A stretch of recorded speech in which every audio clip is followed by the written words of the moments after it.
wabarakatuh. I'm Hani and I'm from Asal boarding school. Sitting here, I would like to tell you a story by the title Prophet Musa alayhi salam.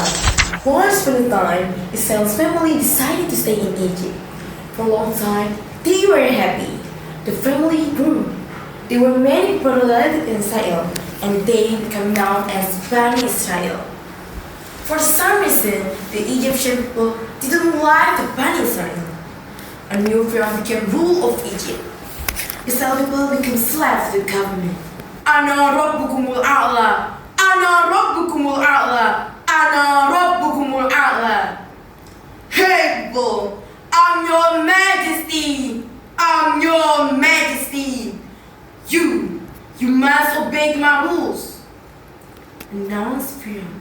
Yes, we must. That's good. I'm Lord of the world. Ha ha ha ha. Said Pharaoh proudly for himself. There were many forced to do many unpleasant jobs and were treated very badly. One night, Pharaoh had a dream. He curious what the dream meant. He asked his high priest, Haman, "Oh my high priest, what did the mean of my dream?" "Oh my majesty, Israel boy will be born and grow up and cast the dead of you." "What? No, it's never going to happen." "Yeah, it never came down on top of you, my majesty." This made Pharaoh very angry, and so he thought of a horrible plan. All the boys born to the Israelites would be killed at birth. He covered her, so she put the baby in a special box, and Mariam went with her to the river Nile. The boat sailed into Pharaoh's garden. Some maids found a beautiful baby inside. They took him to Pharaoh's wife, Asal. Pharaoh wanted to kill the baby, but Asal cried and would adopt the baby. "He will be a copper of the eye for me and for you. Don't kill him. Please, I beg you," begged Asal. The baby was called Musa. Finally, Musa lived in palace. Musa was saved and raised in palace as a prince. When he grew up, Allah gave him good health, strength, knowledge, and wisdom.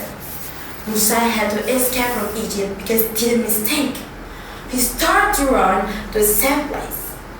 A few years later, his brother Harun visited Musa for delivering a message from Allah to set the Israelites for free. Harun was a prophet as well, so they went to Egypt.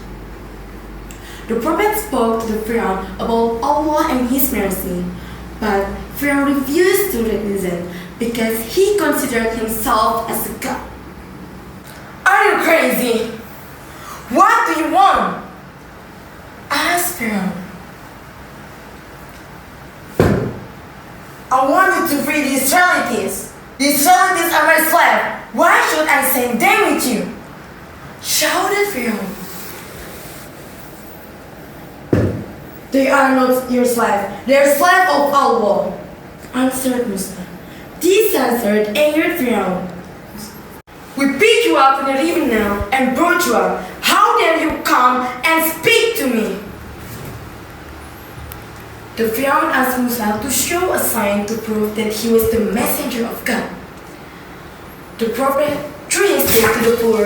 It turned into a serpent. "My majesty will challenge you," challenged Pharaoh. The day contest arrived and the palace was crowded with people. The magician threw his stick and ropes, and suddenly it transformed into a huge serpent. The serpent ate all other small ones.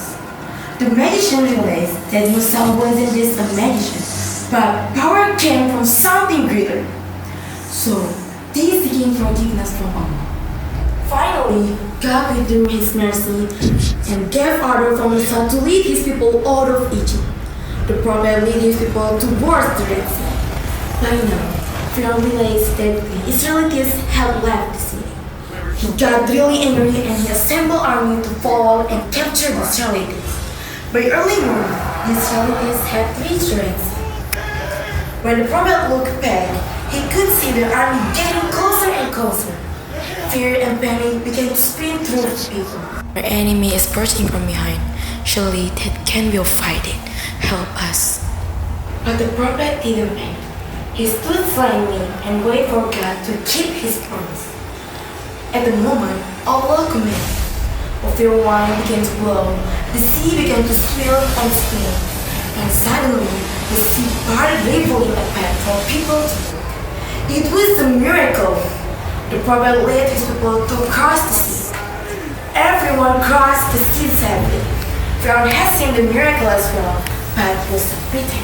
They rushed across the hard water, following in Israelites, but they managed to make it. The water came crashing. Pharaoh was feared.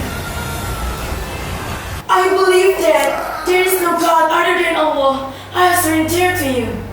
But it was too late. When the Egyptians saw his body, they realized that the man they had worshipped. They knew now that he was never a God. God had fought for children of Israel. He led them safely out of Egypt. The moral value of this story: the strongest in this life is Allah. Even the strength is from Allah. So, don't be arrogant. It will ruin you. And be a brave young generation like Prophet Musa alaihi salam. That's all my story. Wabillahi taufiq wal hidayah. Wassalamualaikum warahmatullahi wabarakatuh.